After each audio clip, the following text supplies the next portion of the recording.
අවසාන අංකය එතකොට මොකද වෙන්නේ ධර්ම යුද්ධය ආරම්භ වෙනවා මේ මහෞෂධ පඬිතුමා බෝසතාණන් වහන්සේ යනවා කේවට්ට හමුවට එතකොට කේවට්ට අහනවා අනේ අපි මෙච්චර කාලයක් තිස්සේ ඔබතුමා එනකන් මේ බලාගෙන හිටියා ඇයි අපිට කිසිම ආදරයක් කරේ නැත්තේ කුමක් නිසාද මෙසේම සාදරයක් නොකළේ ඇයි අපිව ගණන් ගත්තේවත් නැත්තේ ඇයි පඳුරක්වත් ඇයි තෑග්ගක්වත් දෙවෙ නැත්තේ කියලා කේවට්ට අහනවා මොකද කේවට්ටට ඕනේ මේ වෙලාවේ ෂේප් න්‍යායයකට යන්න ගැටලුවක් නැතුව ලැජ්ජාවත් බේරාගෙන දැන් මේ යුද්ධේ ඉවරයක් කරලා යන්න ඕනේ ඒ නිසා කේවට්ට බොහොම අනික කේවට්ට අර හිත ඇතුලෙන් බයකුත් තියෙනවා මේක පරාජය වෙන්න වෙයි මොකක් හරි හේතුවකින් කියලා. ඒ නිසා කේවට්ට බොහොම හොඳින් කතා කරනවා ඒ ටැග්ගක්වත් වෙන්නේ නැත්. එතකොට මහෞෂධ පඬිතුමා කියනවා මේ මෙච්චර දවසක් එන්න බැරුනේ ටැග්ගක් හොය හිටපු හින්දා අද මේ මිනිරුවන ලැබුණා මැණිකක් හම්බුණා අද ඒකයි මේ අරගෙන ආවේ කියලා දෙනවා. දෙනකොට එසේ වීනම් දෙව කියලා කේවට්ට අත දික් කරනවා. කේවට්ට අත දික් කරපුවාම මැණික මහෞෂධ පඬිතුමා තියනවා කේවට්ටගේ ඇඟිලි අග්ගිස්සේ.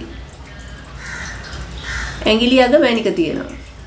තිබ්බහම ඇඟිලි ශනිකව තමන්ගේ පැත්තට නමා ගන්න බැරුව තමන්ගේ පැත්තට අත නමා ගන්න බැරුව ඇඟිලි අග්ගිස්සෙන් මැණික බිමට වැටෙනවා. බිමට වැටුනහම ඒ වැටෙන්නේ මහෞෂධගේ දෙපා මුලට. එතකොට කේවට්ට ඉක්මනින් මැණිකට ගන්න ආසාවට මහෞෂධගේ දෙපා මුලට නැමෙනවා.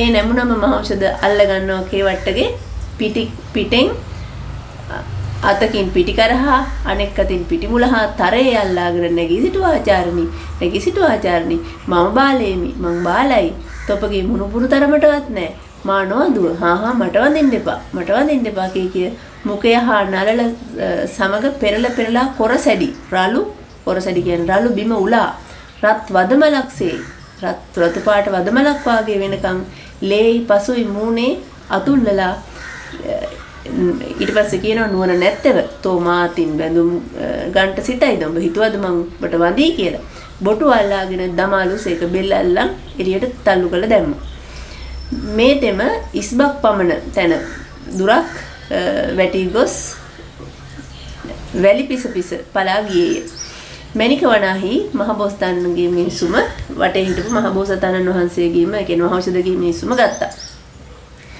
ඉස්බක් කියන එකෙත් ප්‍රමාණය කොච්චරද කියලා පසු පිටේ තියෙනවා දුරට විසි වුණා කියන එක තමයි ඒකේ අදහස.